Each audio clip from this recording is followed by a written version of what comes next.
Bad prepper strategies, part 1. I'll just hunt and live off the land.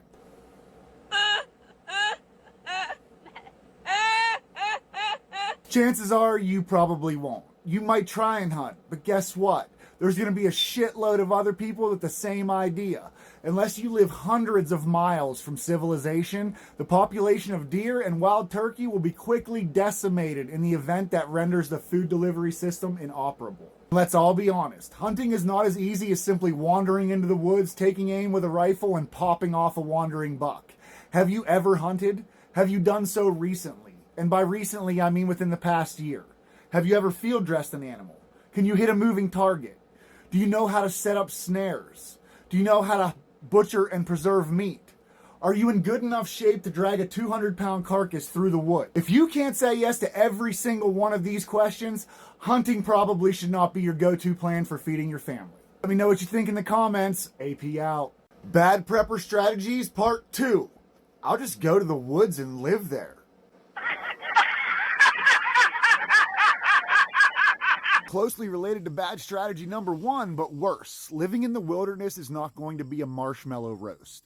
First off, there's not going to be any marshmallows, just a lot of predators and food that has to be killed and skinned before you can eat it. In this strategy, people love to talk about their proximities to a national forest. There's 1,000 acres just on the other side of my fence. Well, that's all well and good, but when was the last time you actually went into that forest more than a few miles on foot? Did you spend more than a couple of nights there? Was the weather inclement? What are your local predators? Do you have a camping kit that you can carry on foot? Will your children and spouse also be able to carry supplies? Are you planning to build a house with a tarp and a Swiss Army knife? What will you eat and drink? Are you adept at foraging in your area? For how long can you actually survive on what you can carry? How are your first aid skills? And what supplies do you have? Can you handle the loneliness? And what about other perhaps less than moral individuals that have the same idea? Have you ever lit a fire with wet wood? Have you ever camped outside of a campground area? What if it rains? In many climates, getting wet is a death sentence. Let me know your thoughts. Don't forget to share and follow. AP out. Bad prepper strategy part 3.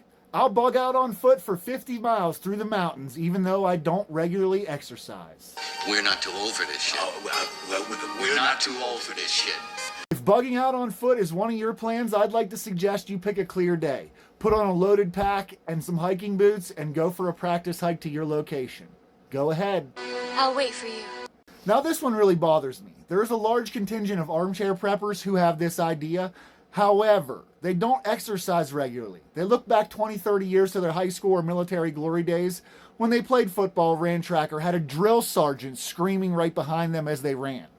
Just because you were once very physically fit, that does not mean you are still able to hike up a mountain in bad weather with a 50-pound kit on your back. Embarking on an overly ambitious bug-out journey can endanger not only you, but the people making the trek with you. What if you have a heart attack halfway up the mountain? What if you have an asthma attack? What if you injure your out-of-shape self? Who is going to help you if the situation is bad enough that you are bugging out? You aren't likely to be airlifted to a hospital for medical care.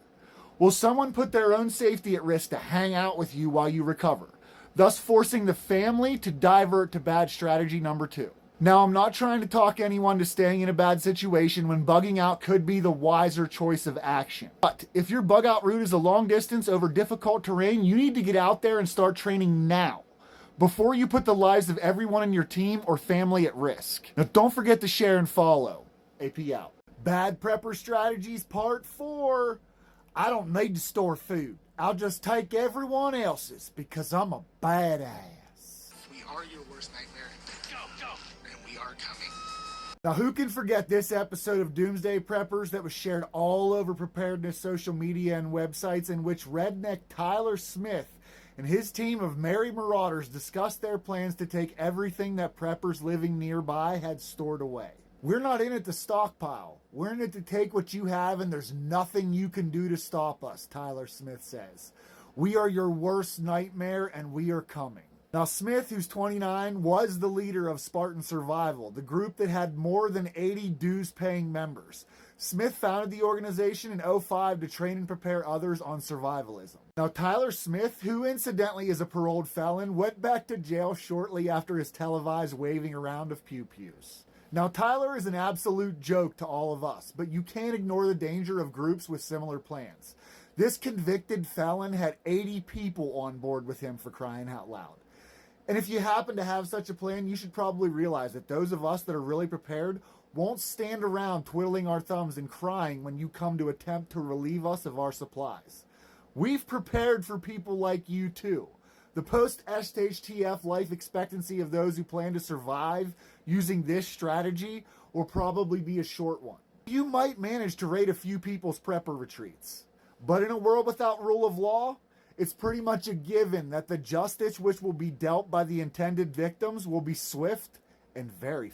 Don't forget to share and follow. AP out. Bad prepper strategy number 5. I have lots of weapons and tools, but I've never used them.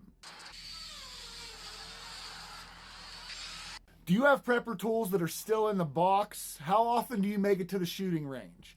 When's the last time you actually felled a tree, then chopped firewood? When did you do it without a chainsaw? Now, there are loads of different examples that I could give about tools that are just sitting there in their boxes awaiting their moment of glory for when it all hits the fan. For the purposes of the next bad strategy, I'm going to include pew-pews as a tool. Skills with an axe is not a given. Accurate aim doesn't stay with you if you don't practice. Have you ever attempted to pressure can over a fire? Even building a fire is not easy if you've only done it once or twice. Not only is it vital to practice using your tools during good times when you have backup options available, but you need to test your tools to be sure they are operated as intended. I once purchased a water filtration system for use during off-grid situations. It was missing an essential gasket. Without that gasket, it would have been totally useless. Sure, I could have tried to MacGyver something together, but the point of buying all this stuff is to save your MacGyvering for things you don't have. Because I checked out my tool before I needed it, I was able to send it back and get a replacement. Practice, practice, practice. AP out. Bad prepper strategies part 6. I don't store food. I store seeds. We're not gonna make it, are we? Sorry, Sean, but probably not. Now, I really love gardening and have stored an abundance of seeds. Seeds are a very important thing to store. However, if you store them to the exclusion of food, you're going to have a really bad time. The problem with depending on seeds for your food supply after SHTF, stuff like droughts, aphids, blossom end rot, the thrice damned deer that managed to get past your fence. Now, if this is your plan, have you grown a garden recently? Have you produced food on your current property or your retreat property? Do you have a compost system? Have you developed your soil? First-year gardens almost never produce what you expect them to. Do you know how much produce your family will actually consume in a year? Do you know how to preserve food? What about off-grid food preservation? Now, on account of these concerns, a garden should not be a standalone survival plan. It's a vital part of long-term preparedness, but you must also be prepared for potential failure. Don't forget to share and follow, because we're saving people out here. Bad prepper strategies part 7. I'm gonna hunker down in the city and scavenge what I need. It's a stupid idea! You're a stupid man! A stupid man! First of all, when utilities are interrupted, those in large metropolitan areas are left with few options.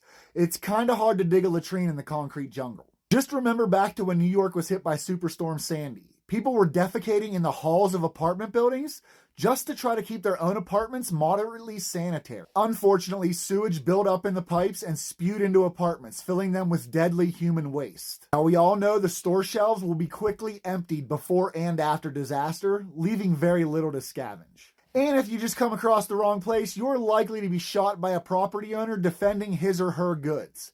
If you wait too long to evacuate, roadways will be blocked, and you can end up being a refugee with no option but to camp. Cities will be populated with nothing but desperate people, some of whom used to be criminals before the disaster struck.